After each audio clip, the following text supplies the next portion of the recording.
Get down under, Liberal Senator for New South Wales is Hollie Hughes. I've dragged her out of a committee meeting, I think, or other more pressing engagements. Hollie, welcome to the program. Hey, Smithy, you've got me in the middle of 2 weeks of Senate estimates. Is that a good thing or a bad thing that you've been dragged out?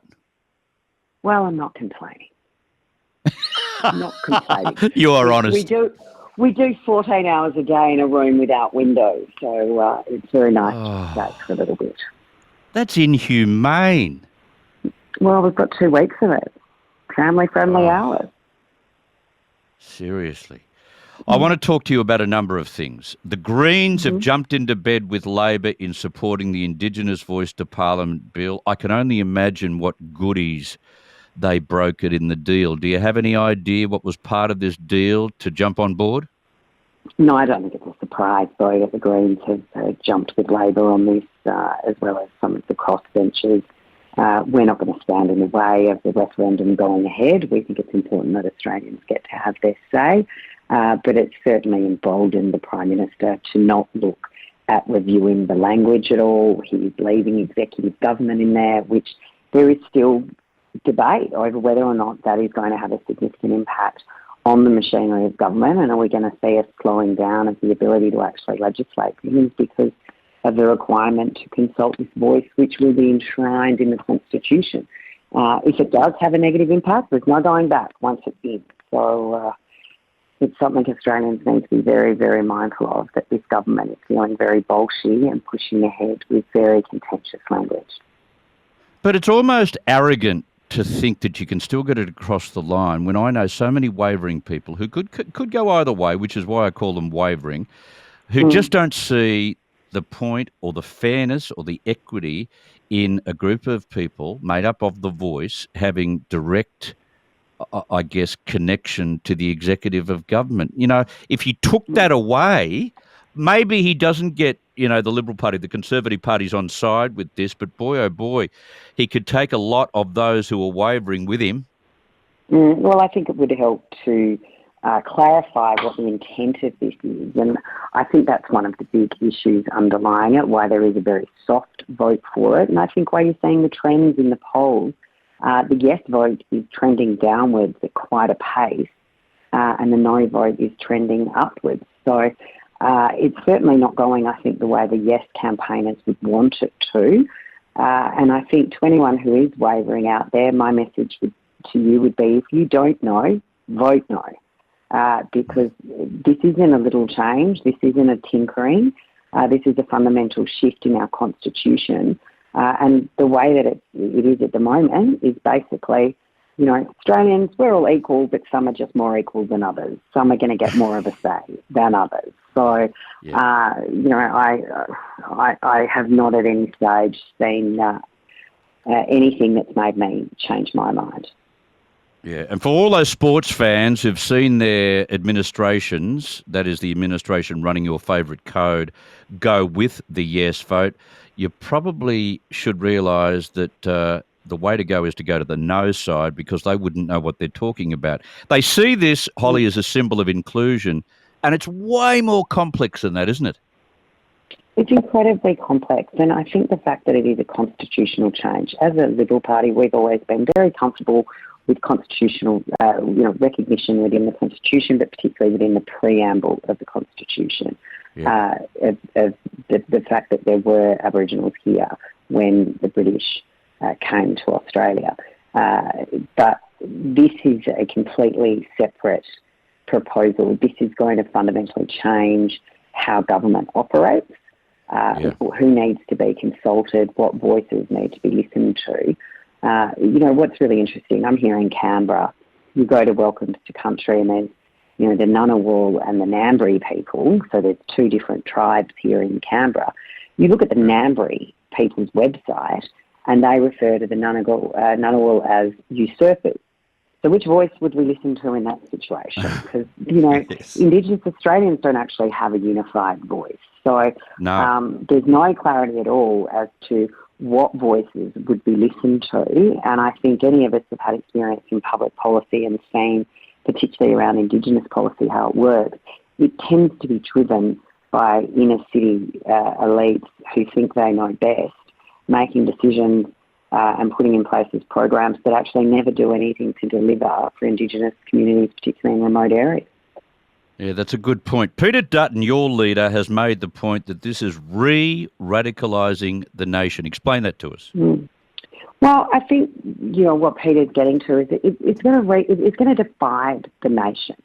And you can see already, particularly in the behaviour of people like Noel Pearson and the vitriol that he spews towards anyone who dares ask a question about the voice and how it's going to work, it is actually creating significant division already. And I think this will only, continue as we lead up to the referendum. And this isn't what I don't believe this is what sort of the intent behind it originally was, but certainly the way Mr. Albanese put it to the Australian people, raced it through, refused to provide any detail, saying to people, just vote for the Viber, but we'll fill the details in later. It's just seeking to divide the country more and more. Now, you have come up with the phrase of the sitting week, Hollie Hughes. Pocock barrelling. Pocock barrelling. This is because you've discovered that Green Independent David Pocock has got $7.5 million for energy-efficient homes to be built in the ACT. Only problem is, isn't there a billion-dollar agency writing checks for this stuff already? Well, this is the thing, because when I asked the question about this program yesterday, because it's actually the first program listed in the budget papers, not that I expect everyone to go read those wonderful documents, but the first program is this ACT program. It's only funded for 1 year, and it's only for the ACT. And so when I questioned yesterday why was this separate to the CEFC's $1 billion fund that is available for these sorts of programs, I was told it's actually got to do with the bill relief program, which in itself is extraordinary because it's not a bill relief program. It's about low-cost, low-interest loans for home improvement. So it's not part of the bill relief program, but that's where they're saying it's coming out of that pot. He's been paid off. He's been paid off for one of his votes. Well, I have asked the question as well, what are the other ACT-only programs that are being delivered? And it'd be interesting, and we will probably ask this question on notice to every department. Are there any programs that are only ACT programs? It's an extraordinary, just blatant buying of a vote in the way that they're putting these programs out. He's obviously the crossbencher they need with the Greens to get any of their policies through, legislation through, and I'm sure we're going to see more and more of these special little programs. Sometimes, Hollie Hughes, I wonder whether Labor ministers are aware that the nation is actually built on the foundation of small business. Environment Minister Tanya Plibersek has tripled the size of the Macquarie Island Marine Park, or is planning to. You can tell me the truth of this, and just can't understand why you lot, the Conservatives, wouldn't be ecstatic. Well, it's more interesting than that. So we had a discussion at Estimates last night about it because before the election, a series of fishing organisations and industry bodies were sent letters by Josh Wilson, who was the Shadow Assistant Environment Minister, that any of these marine parks would be maintained as they were, and, that there would obviously be statutory reviews. And a statutory review obviously has particular parameters about it, that there has to be consultation with stakeholders and advice taken on board and everything looked at before a decision is made. So the consultation period of this statutory review really is only about to start now because their submissions closed last night. So we were told they'd received about 14,500 submissions. Now, a lot of those are campaign-driven, Greenpeace sends out a campaign thing, right to this one. So, but, there's a significant number of submissions. It closed last night. So whether it was before or after, it was certainly around the time of the closure of those submissions when we were asking some questions around what the consultation has been done, because the interested parties that fish that area at the moment had blasted this government for their failed consultation. But whilst this had happened, We then see a tweet come out from Tanya Plibersek blasting Liberal senators, me, for questioning their decision to triple the Macquarie Island Marine Park. Now, why it's particularly interesting is that sounds like she's made a decision. Yeah. That sounds like Ms Plibersek, the Minister, has already decided what's going to happen because she puts in a tweet that she's trying to save specific animals, etc., by doing this. Now, they haven't consulted. They haven't closed the consultation period. They haven't met since the submissions closed, because that happened last night, with the significant stakeholders. And so, you know, the government's been caught out here, and this has happened across the board. If you look at so many of the decisions they've made, whether it's pharmacies and drug dispensing, the aged care home fiasco now, they're still acting almost like an opposition, like what they do is not going to have an impact, and they don't have to negotiate with stakeholders. They don't have to talk to anyone. And then they just yell and scream and carry on about the previous government.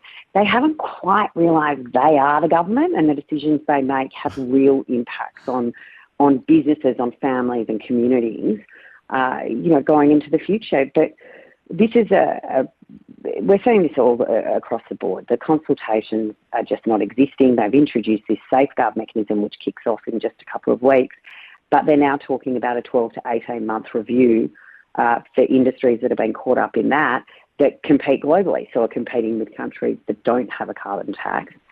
It's a thing called a CBAM, without going into too much technical talk, but they're not going to have a position on a CBAM for 12 to 18 months, yet they're rolling out the policy in just a couple of weeks. So this is just a signal of this government sort of putting the cart before the horse time and again.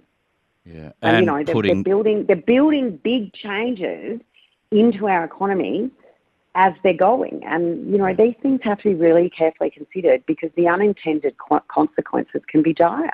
Yeah, start, considering the people you're impacting, including those fishing families and individuals and small businesses around Macquarie Island.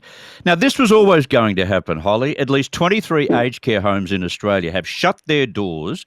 This is since September last year, because the sector is trying to get across Labor's stringent promises from the campaign, including those stupid regulations about a 24/7 mandatory registered nurse. The stuff was never achievable, was it? Well, but we said this before the election, and people, you know, the electorate had really sort of tuned out to the government of the day, and were taking these promises on face value.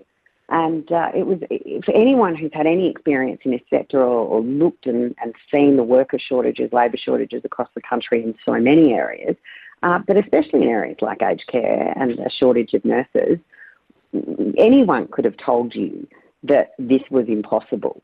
And whilst it was a recommendation of the Royal Commission, they have actually tried to implement this at a much faster rate than was actually recommended. Now, I've got a mother in an aged care home. I would love to know that she has, you know, registered nurses there if anything needs to happen. But it's impractical. She actually needs to be in that ward, in that home, and she needs caring staff around to support her. Would it be great if they've got formal qualifications? That'd be lovely. But I need that place to stay open so she can stay where she's living, more than I need a nurse there 24/7. And to think that 23 aged care homes have shut their doors because of this is just a disgrace on the policy put forward during that election campaign. And that's 23 homes where every resident no longer has their home. That is, the residents, all of their families are now trying to scramble to find alternate accommodation for their elderly parents. And there's not a huge dearth of aged care homes available, and so people are being forced to put their parents into facilities a long way away from their communities, which, if you've got a parent with dementia, moving them is actually one of the worst things you can do, and can speed up their decline. And so there are 23 homes now that have put all of their residents and their families in this position. It's absolutely disgraceful. I've watched the aged care minister, the young woman from Newcastle, blame Annika Wells, blame you, blame the previous government. Yeah. Queensland, that's right. Blame you people over and over again because of what you did when you ran aged care. But this is their fault. Those 23 have closed because of these new policies. Yeah, I mean, this is the problem, is they still think they can play this sort of student politics. Oh, but when you were in government, it's like, no, you've been in government for over a year now. You've delivered an October budget and a May budget. You haven't moved away from any of these promises despite being consistently warned by not only us, now the opposition, but also by those in the aged care sector that this was going to cause closures. And the arrogance of this government was, you don't know what you're talking about, no it won't, this is going to improve care. And it's done exactly what everyone said it was going to do and lead to the closure of these facilities. And it's an absolute disgrace. But I think it shows why Albanese wants to talk about nothing but the voice, because if you start looking at all of these other areas where their policy failures are starting to become evident, maybe some of the shine will come off this government. I'm not sure we've got a media generally that's prepared to look at that, but, at some stage, they are going to have to take off the rose-coloured glasses and sucking up to the lovely government that they've got and start analysing the decisions they're making and the negative impacts they're having on all Australians. Yeah, who's got the courage? Someone in the media putting a headline out saying, now, while you were distracted by the voice, this is what's been going on.